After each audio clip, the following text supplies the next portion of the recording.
Saw it on the. I mean, that was another nasty, nasty series. Yeah. In a lot of ways.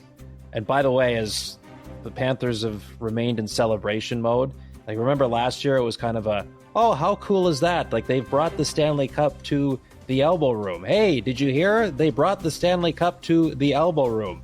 Everybody in South Florida knew where to be the moment the final horn sounded in Game 6. Yes, that they bar did. Was jammed right away. A lot of that stuff was really good, like Barkov, the ring, doing the doorbell. Yes, at 5 a.m. And the guy saying last year he didn't bring it by, this time bring it by. So Barkov comes at 5 a.m. Yeah. I'll tell you something else too, Kyle. I forgot to mention this last pod, but just talking to a couple of the Panthers on and off the ice after that game, they're not going to let up. They're going for 3. It's amazing. Like that organization, they're like, okay, we won 2. It's hard to win 2. Other teams have won 2. No one's won 3 in a row since the Islanders, right? Yeah, like not even the Oilers in the 80s did 3. That's 40 years ago. Well, and we talked about it early in the playoffs, Elliotte, like just with how that team prioritizes rest and recovery and just the group that they have there already. I know they've got some big decisions to make and trying to bring some guys back if that's the road they want to go. But I heard you on the radio, I can't remember where it was, made the interesting point where, you know, you look at a guy like Seth Jones and how many other players in the league were looking at him going, well, I could be that guy. I could be the player that maybe my situation isn't the best where I am right now, but I could be part of a solution in a place like Florida for when they go to find the next version of Seth Jones or a Brad Marchand or somebody of that ilk next year when they try to do it a third time. So, Kyle, Bill Zito, after they won the Cup, he says, I'm going to try to keep everybody, right? And, you know, sometimes I think that's the emotion of the moment. You know, what are you going to say? You've just won the Stanley Cup. All these players have gone through a wall for you. Well, we're going to get rid of 2 of them. It's a tough thing to say. So I could totally understand. I have no doubt they're going to try. And like we talked about with Edmonton, the cap's going up. It's not like all these teams had to deal with 4 and 5 years ago, even 2 years ago, where the cap was flat. So it's an advantage at this time for the Oilers and the Panthers as to compared to other teams who competed for the Stanley Cup in recent years. I would not underestimate the Panthers, but I got to think 2 out of 3 potentially is more likely. You know, Bennett, I've talked before, 8 times 7 for Hagee was the offer. And I think Bennett is going to bend. He's going to take less money than he can get on the open market to stay with the Panthers.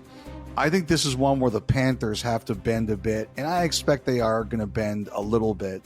I'm going to go with this is going to get done until somebody convinces me it's actually not going to get done. You know, remember last year, Reinhart got signed right before midnight on June 30th. So I guess it could always come down to the wire. Marchand, it's such a tough one because I said at the beginning of the Cup final he was getting a 3 times 8, and now I've had people telling me you're going to be off on this one. He's going to get more, and maybe the magic number, like that's 24 million. Maybe he gets more than that in another structure, or maybe he gets more than 3 times 8 AV. But he did nothing in the Stanley Cup final to hurt his worth. And I think Utah's in there. I think Toronto is going to be in there. And I think there's going to be other teams there as well.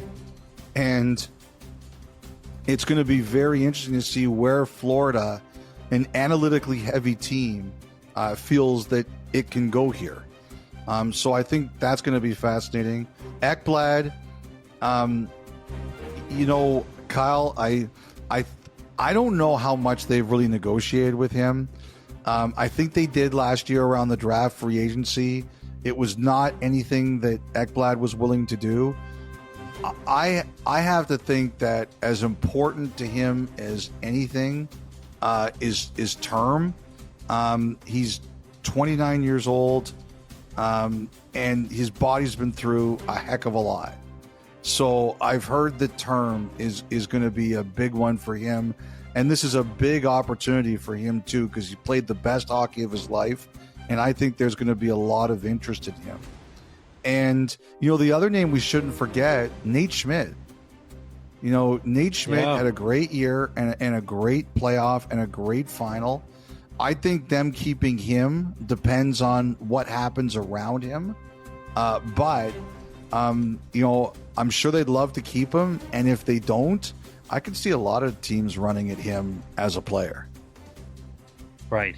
Well, I think it's 2 years in a row now, right? They brought in a defenseman coming off being bought out and have helped kind of rebuild them, right? It was Ekman Larsson 2 years ago, and he ends up signing for a good chunk of time in Toronto, and then they bring in Nate Schmidt. Great success. I mean, again, it speaks to the program they've got there in Florida, also to the work of Sylvain Lefebvre, who runs the defense there with the Panthers, along with Paul Maurice as the head coach. Nate Schmidt's the latest guy. I'm glad you mentioned that, because Maurice gets a lot of the credit. He deserves it. He's the head coach, but their assistant coaches, like Sylvain Lefebvre, remember when he got traded there, we talked about how, Seth Jones would benefit from him. Mm-hmm. He did. Rob Tallis, very patient over the years in dealing with Sergei Bobrovsky. And, he's done a great job earning, he's the guy who convinced Bobrovsky that in the regular season, you can play a bit less. And it's made Bobrovsky a better goalie. And I think we should also recognize a person who someone joked was Paul Maurice's brain. That's Jamie Compon.